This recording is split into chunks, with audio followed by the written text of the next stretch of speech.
In this video, I want to convince you about why minimalism actually works and why you should follow it. So minimalism is basically like this lifestyle where you're trying to do less and less things and just more repetitions of the same things on a daily basis, right? So it's like completely contrary to like what you do in like this modern world, right? Like with like social media and like all the fast-paced life, you just get lost in trying to do new things just to look cool, just to impress others, but does it actually serve a good purpose to you in the end? So let's imagine like how many times have you like done something just because of peer pressure, just because society told you to, just because it just came into your mind because it's something that's trendy, right? So for example, if you ever have like played a guitar, if let's say you haven't, I want to like you know talk about a scenario, and let's say there are kids in a school, and then two kids are very good like friends. What happens is so there's this vacation time, right? And over the vacations, the one of the kids, he learns how to play the guitar and he gets like very good at it. He's like very skilled at playing the guitar. And then after the vacations, those two friends meet each other, so they are like best friends. And the other friend, now he observes that like his friend is like actually really good at playing the guitar and he has like got a lot of the female attention and just like basically a lot of attention, male and female both. So he's like one of the popular kids in class. But before the vacations, like both of these friends were just like normies. They were just bottom of the class. But now he's getting like this, you know, huge amount of attention just because he learned how to play the guitar. So now this other friend, because of the peer pressure, because he's like jealous, kind of envious, right? Now he actually tries to learn how to play the guitar, right? And what do you think actually happens? He tried to learn to play the guitar not because he had like some kind of internal motivation for it, just because he was just motivated because of the external environment, and he just thought that just because my friends are doing it, just because they are getting the attention because of doing it, so I should probably do it too, right? And then he tries to play the guitar, he won't actually get really good at it because the internal motivation is never there. So he won't actually have the motivation to like work those long hours to actually get good at playing the guitar. So he won't actually have the skills required for it. So in the end, he won't actually get the attention, right? So he will just realize that even after like doing whatever his friend did, he didn't get the attention. So like the motivation goes down. If the motivation goes down, he wouldn't continue it in the long run. So he'll just let it go. And that's part of the wasted effort. That's what happens when you try to like keep doing new things just because, like something just came into your mind from the external world and you just thought that you should try it out, and then like you don't actually get any results from it. You just lose it, you just dump it, and that becomes part of the wasted effort. And that's what happens 99% of the time. So that's why it's like I'm against this idea of like trying out new things on a daily basis.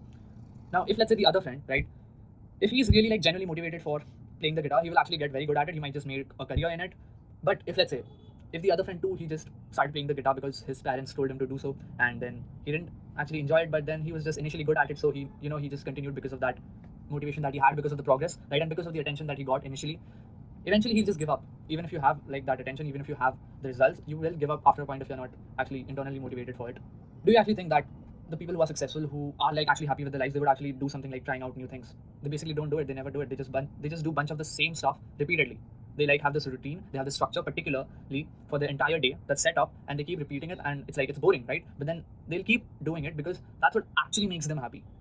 Like true happiness is in like finding the right things and just then repeatedly doing them because you actually love doing those things, and eventually those things also like make you money. So you also get the success and you're happy with it, so you just keep repeating them. And it's still like sometimes you'll just consider your life boring, but it's actually better than living the interesting life, because in the interesting life you're just like trying basically new things and you're getting no progress because you just tried those things because due to some external motivation, and you never got any results, you never got any progress, so you'll never actually have the success and you'll never actually be happy because you didn't want to do that in the first place yourself.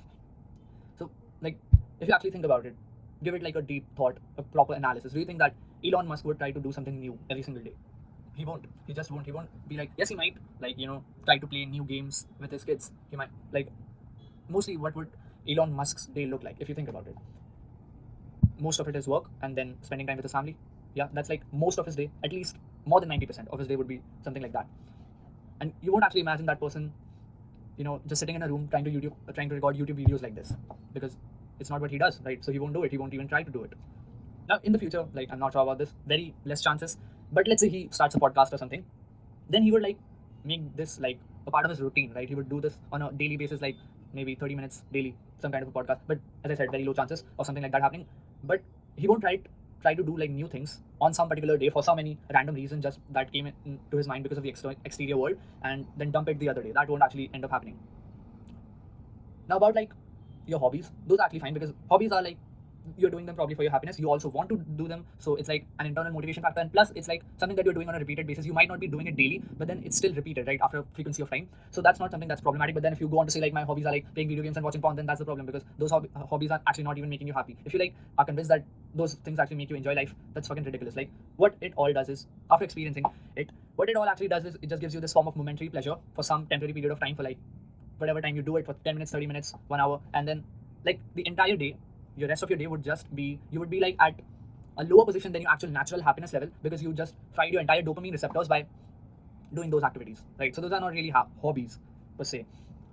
Like your hobbies can be like something that's still not productive, that doesn't maybe make you money, but it can be something that just brings you happiness and you are actually internally motivated to do it, and you still keep it as like, you know, on a repeated basis you keep doing it. So that's, hobbies are like still fine. When we were in school, we all just like thought that, you know, you should try out new things daily. Now, one thing I do agree with is that learning new things daily about your own craft is okay. So let's say if I'm trying to become a YouTuber, and if I try to learn how to edit my videos better on a particular day, that's good for me, because I'm not doing something that's just entirely new. I'm just trying to learn something new in order to make something that I'm already doing as a part of my routine better, right? That's okay. Learning new things to just, you know, improve those things that you're already doing on a daily basis, type of routine kind of thing, to just make them better, that's okay. But trying new things daily that will have actually no literal effect on your life whatsoever, and then just after a point of time just dumping them forever, that's wasted effort. You don't get anything from it. You just try it out, you get like a high maybe, and you enjoy it. It's basically, you can just say it's a form of entertainment only. In the end, you'll just get that dopamine rush because of that, and then you will just leave it, right? And there is no point. There's no actual progress, there's no actual improvement in anything, so there's no real fulfillment in the end. Basically, now let's say there's this case, right, where you actually should try to not really try to learn, but try out new things. So this phase is when you are not sure what to do with your life. You have no like major goal. You don't actually know what you like or dislike. In that kind of a scenario, then it's okay that obviously you should try out new things. You should try out a lot of things in that case, and then actually try to find things that you like, and then select just a few of them that you like the most, and then keep doing them as like part of your daily routine. Like make a routine about consisting of all of the things that you love the most, and just keep doing them, keep following that same routine every single day. That's what you do. And then eventually what you can do is try to find ways to monetize that, so that you can also make money from what you enjoy doing, and that's how you actually stay happy. You try out new things, you find things that you actually love the most, and then you create a routine based upon of those things. You set up major long-term goals, keep repeating those things, and like try to find ways to monetize them, and then keep repeating it like a robot, right? That's what you basically do. You don't try to, when you have found out that thing, you're sure about it, that this is what I want to do, these are like my long-term goals, then you shouldn't actually try to like try out new things, because that's wasted effort. And this minimalism approach to life, this will actually make you happier than like being like this average human being who just says that I want work-life balance, I want to enjoy life, I want to explore new things. It's basically, it doesn't lead you anywhere. That's why you get stuck in this whatever you want to. Let's say you can give this the internet term like the matrix. Why do you actually get stuck in that? Because you don't really try to find things that you actually enjoy doing, and you don't create a routine upon them, you don't create any long-term goals. Then you're just stuck with this some kind of a job that you never actually liked doing in the first place, but now just to make a good income, you will have to just do it for the rest of your life, because you have no other option. And maybe you do, but you know, you won't even try to go there. That's why I think that minimalism really actually works, and it works better than, you know, going for the normal advice out there. And this will actually bring you a lot of success in the end. And that's it for today's video. Thanks for watching.